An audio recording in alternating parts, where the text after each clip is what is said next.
Assalamualaikum warahmatullahi wabarakatuh. Hai, gue Ijaz. Apa kabar semua? Kali ini saya akan membahas sebuah film yang berjudul Into the Wild tahun 2007. Film ini bergenre biografi drama adventure yang berdurasi 2 jam 14 menit. Film ini disutradarai oleh Sean Penn. Film ini mendapatkan rating 8.1 di IMDb. Film ini dibintangi oleh Emile Hirsch sebagai Christopher Johnson McCandless, kemudian mengganti nama menjadi Alex Supertramp. Kemudian dibintangi oleh Kristen Stewart sebagai Tracy Tatro. Yuk, kita mulai.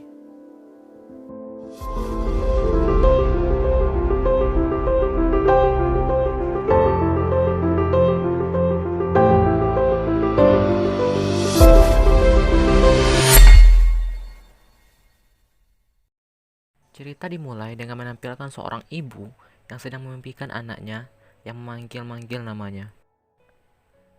Seorang pria turun dari sebuah truk, itu adalah Chris. Chris mendapatkan sebuah sepatu bot dari seorang pria yang memberikan tumpangannya, supaya kaki Chris tetap kering ketika melanjutkan perjalanan. Chris melanjutkan perjalanannya menuju hutan, dan dia menemukan sebuah mobil van rusak. Dan di sana dia berteriak untuk memastikan bahwa tidak ada siapapun di sana. Chris menulis di sebuah papan kayu yang isinya 2 tahun berjalan di bumi, tanpa ponsel, tanpa kolam renang, tanpa hewan peliharaan, dan tanpa rokok. Kebebasan tanpa batas. Seorang ekstremis, rumahnya adalah jalan. Setelah 2 tahun yang berat dan pertuangan terbesar, kesimpulannya adalah kemenangan revolusi spiritual. Tidak diracuni oleh peradaban dan berjalan sendiri di atas tanah untuk menjadi Lost in the Wild. Alexander Supertramp, Mei 1992. Back to 2 tahun sebelum Magic Bus, Emory University, Atlanta, itu adalah hari kelulusan Christopher Johnson McCandless. Chris makan di sebuah restoran bersama orang tua dan adiknya, Karin. Kemudian orang tua Chris memberikan hadiah berupa mobil baru kepada Chris. Namun Chris menolak, karena dia tidak menginginkan apapun. Chris memutuskan untuk meninggalkan semuanya dan pergi untuk mulai pertulangannya. Dia membakar semua identitas dan membakar semua uangnya. Kemudian menyumbangkan semua uangnya kepada Oxfam. Chris memulai perjalanannya menggunakan mobilnya. Karena badai, air dari sungai menghantam mobil Chris, menyebabkan mobil Chris rusak. Dan akhirnya Chris membakar semua uangnya dan memutuskan untuk melakukan perjalanan menggunakan jalan kaki saja. Di sebuah toilet umum, Chris memutuskan mengganti namanya menjadi Alex Supertramp pada Juli 1990. Menuju akhir Juni, orang tua Chris membuat laporan, tapi di akhir Juli orang tua Chris tidak mendapatkan apapun. Orang tua Chris sangat terguncang.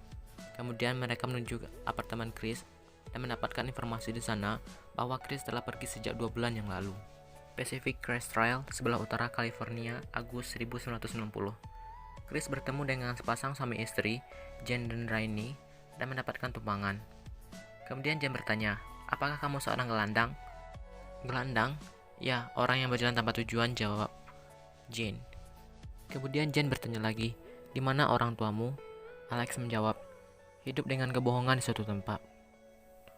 "Kamu seperti anak yang penuh kasih sayang," kata Jen. "Alih-alih cinta, lalu uang, ketenaran, lalu keadilan, memberi aku sebuah kebenaran," jawab Alex. Diputar saat orang tua Chris ulang tahun. Ayah Chris seorang jenius dan bekerja pada NASA sebagai pengembang sistem radio satelit Amerika. Ibunya membangun sebuah perusahaan konsultasi. Ketika perusahaan menghasilkan jutaan dolar, karir uang membuat mereka buta dan memutuskan untuk bercerai. Tapi perceraian tidak pernah terjadi, namun pertengkaran selalu ada. Rainey dan Alex duduk di atas batu di pinggir pantai.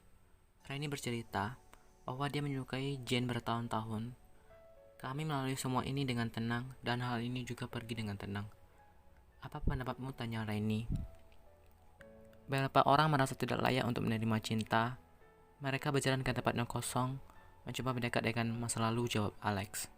Keesokan harinya, Alex memutuskan untuk meninggalkan Jen dan Rainey, lalu meninggalkan ucapan terima kasih di atas pasir atas pertolongan mereka.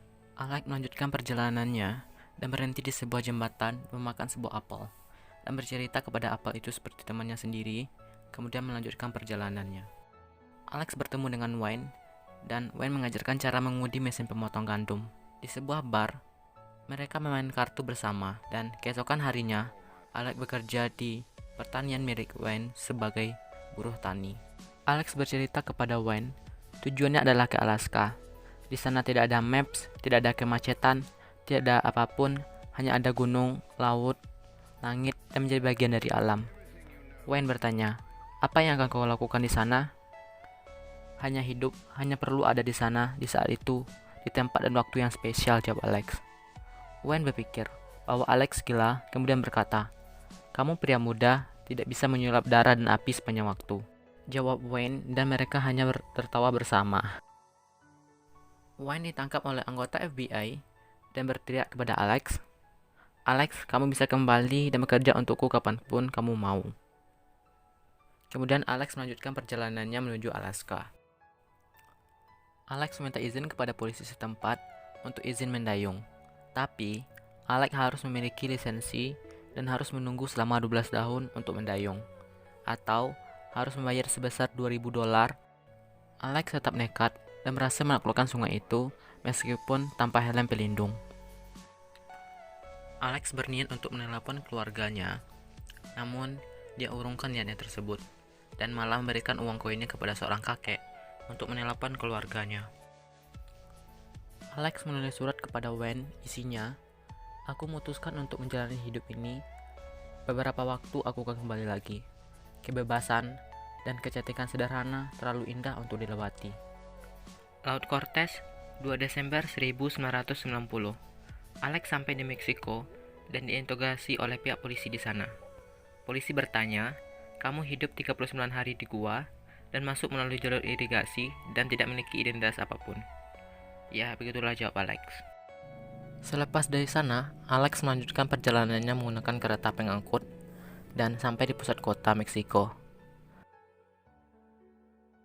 Alex menginap di sebuah penginapan khusus tunawisma di sana, dan sebelum tidur, Alex berniat mengelilingi kota Meksiko, dan di sebuah bar, Alex melihat seorang pria dengan pakaian formal di bar itu, dan Alex membayangkan kalau orang itu adalah dia, dan Alex merasa dejavu dan memutuskan untuk pergi dari sana.